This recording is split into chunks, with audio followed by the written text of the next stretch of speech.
Hello everybody, and welcome back to the New Mindscape.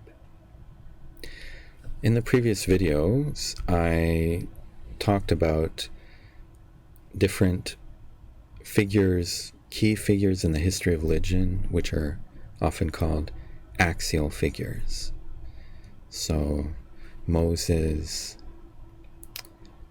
Confucius, Socrates, Buddha, Jesus, Muhammad.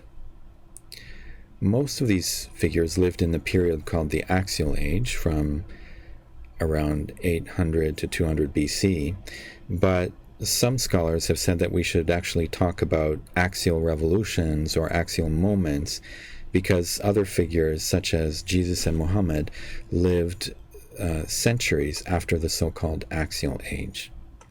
But no matter when they lived, these figures all introduced, in a different way, the notion of reflexivity, which means that we should look into ourselves and judge our motivations and actions in relation to a transcendental principle, rather than blindly follow the customs of the society that we live in. This self-reflexivity is one of the core dimensions of spirituality. Prior to the Axial Age, it would have been hard to talk about something called spirituality in the way that we're discussing today, because religion was primarily concerned with conducting the proper rituals and conforming to the social norms. So basically doing what is expected of you and following social conventions. There wasn't much idea of stepping back from social conventions and looking critically at social conventions and even looking critically at yourself. But all of these axial figures, the prophets of Israel, the Buddha, Confucius, Socrates, Jesus, and Muhammad, all of them introduced new religious teachings. They were religious revolutionaries. They told people to detach themselves from their current society and religious practices, so as to look into themselves and eventually to transcend their own self. They also told people to transcend their social groups, to think beyond their own tribe or their own country, their own locality, and to think of the wellness of the whole world under God, heaven, or the Dharma. These axial figures broke with the religious traditions of their time, and out of their lives and teachings, new religious traditions gradually came into being.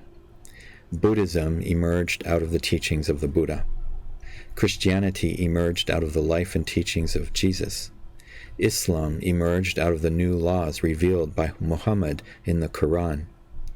The entire Western philosophical tradition emerged out of Socrates and others who lived in ancient Greece.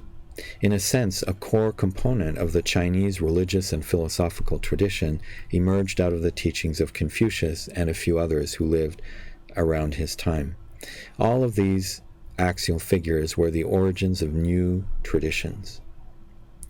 These axial figures thus introduced innovation, reflexivity, and even a critical view of the world around them.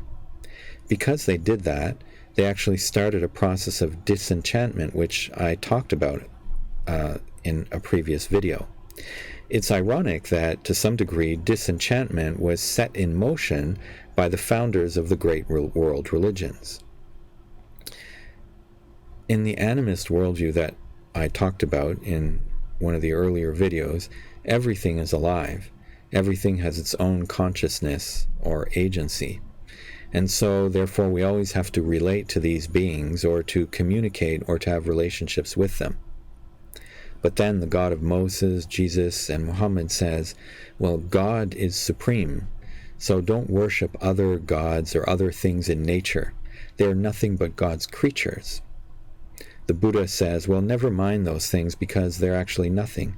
Don't be attached to all these things. They're just as ephemeral and transitory as you are. Transcend all of that. Confucius says, don't be obsessed with all these spirits, ghosts, and so on. So, in this sense, these axial figures all started the process of disenchantment, of being critical of all the powers, beliefs, and customs of the world.